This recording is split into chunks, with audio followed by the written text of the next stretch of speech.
हाय मेरी दोस्त जेनेलिया, कैसी हो तुम? मैं अच्छी हूँ रितेश, तुम कैसे हो? मैं भी बढ़िया हूँ जेनेलिया। रितेश चलो बच्चों को एक अच्छी सी कहानी सुनाते हैं, शुरू करो। हाँ जेनेलिया। एक घने हरे जंगल में ओल्ली उल्लू अपनी बुद्धिमानी के लिए जाना जाता था। सभी जानवर उससे सलाह लेने आते थे। वहीं कोको कोआ अपनी खूबसूरत काली फेदर्स और तेज आवाज के लिए प्रसिद्ध था। वह अक्सर अपनी सुंदरता पर गर्व करता और दूसरों का मजाक उड़ाता। एक दिन कोको ने ओली को कुछ जानवरों को सलाह देते देखा। उसे अपनी सुंदरता का घमंड हुआ और वह उठकर बोला, ओली, लोग तुम्हारी सलाह क्यों लेते हैं? देखो मैं कितना सुंदर हूँ, मेरे पंख सूरज की रोशनी की तरह चमकते हैं। ओल्ली ने शांति से उत्तर दिया, सुंदरता सब कुछ नहीं है कोको। ये समय के साथ फीकी पड़ जाती है, लेकिन बुद्धिमानी हमेशा बनी रहती है।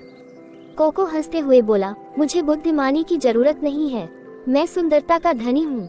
देखो मैं कैसे उड़ता हूँ। कहकर वह आसमान में उड़ गया।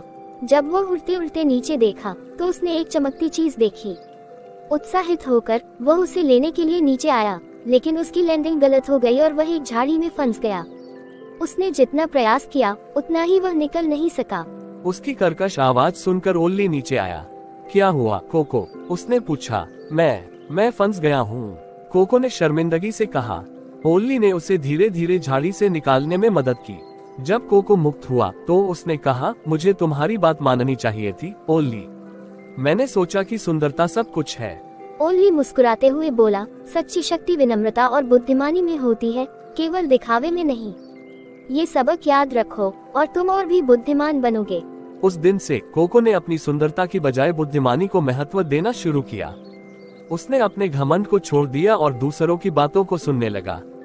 जंगल के जानवरों ने उसकी नई विनम्रता की सराहना की। सच्ची बुद्धिमानी और ताकत अंदर से आती है, न कि बाहरी रूप से।